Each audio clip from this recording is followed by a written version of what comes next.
If the disrespectful behavior was relatively mild or was just a one-time event, it's usually best to ignore it and move on. Confronting the person may not help anything and could even escalate the situation. However, if the behavior is part of a consistent pattern, or if it is interfering with your daily life or your ability to work, a confrontation may be justified. For example, if your partner or spouse regularly says rude things to you or refuses to take your feelings into account, it's time to have a talk. On the other hand, if a stranger cuts ahead of you in line at the grocery store, it's probably not worth your time and energy to confront them about it.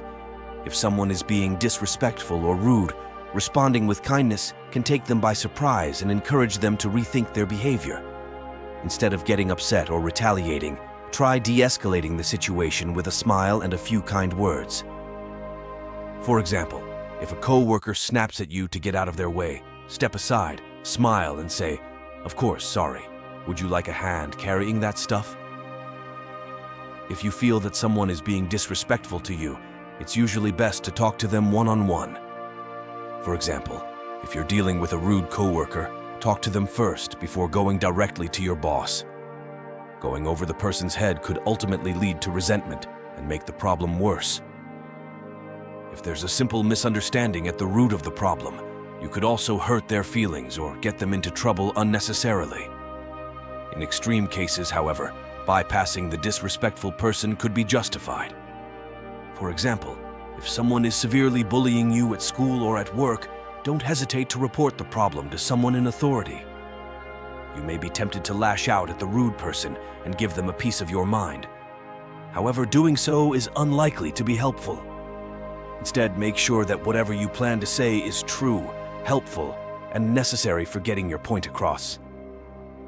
Insulting the other person or making unfair accusations won't encourage them to rethink their behavior and is usually unnecessarily hurtful. Speaking to the other person calmly and deliberately is also more likely to disarm them and break their cycle of rude behavior. When you do confront the other person, be clear and matter-of-fact about the issue. Calmly explain what the problem is and how their behavior is affecting you. Don't be afraid to firmly but politely ask them to explain their behavior. Being confronted is often upsetting. The other person may wish to respond and present their side of the story, especially if they feel you have misunderstood their words and actions. Give them a chance to speak without interrupting, and let them know that you hear and respect what they have to say. Appropriate boundaries are an important part of any healthy relationship. It's especially important to set and enforce clear boundaries with people who have a pattern of being disrespectful to you. Let the person know what you are and are not willing to tolerate, and establish clear consequences if they fail to respect your boundaries. For example, you might say, "If you continue to play with your phone and ignore me whenever we hang out, I won't be able to spend time with you anymore."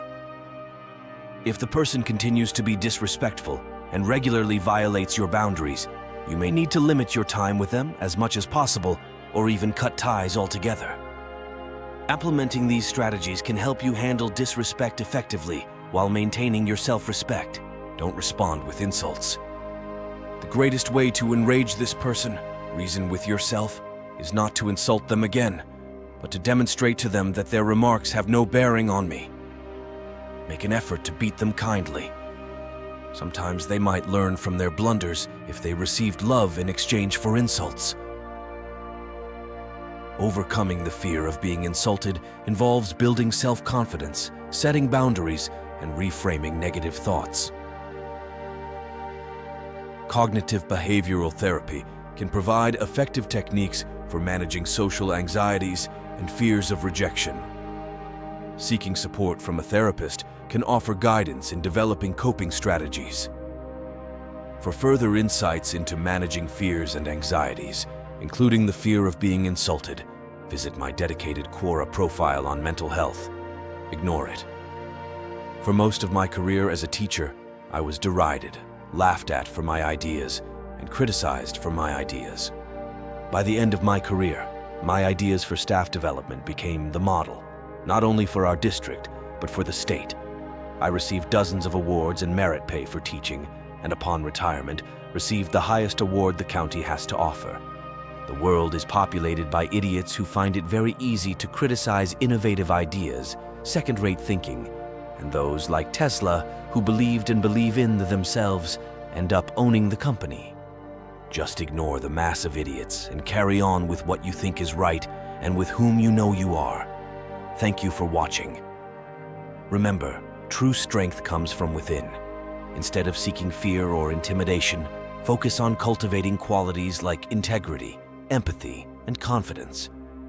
By embodying these traits, you'll not only become immune to insults, but also earn genuine respect and foster positive relationships. Let's build a community based on understanding and mutual support. Don't forget to like, share, and subscribe for more content on personal development and building meaningful connections. See you in the next video.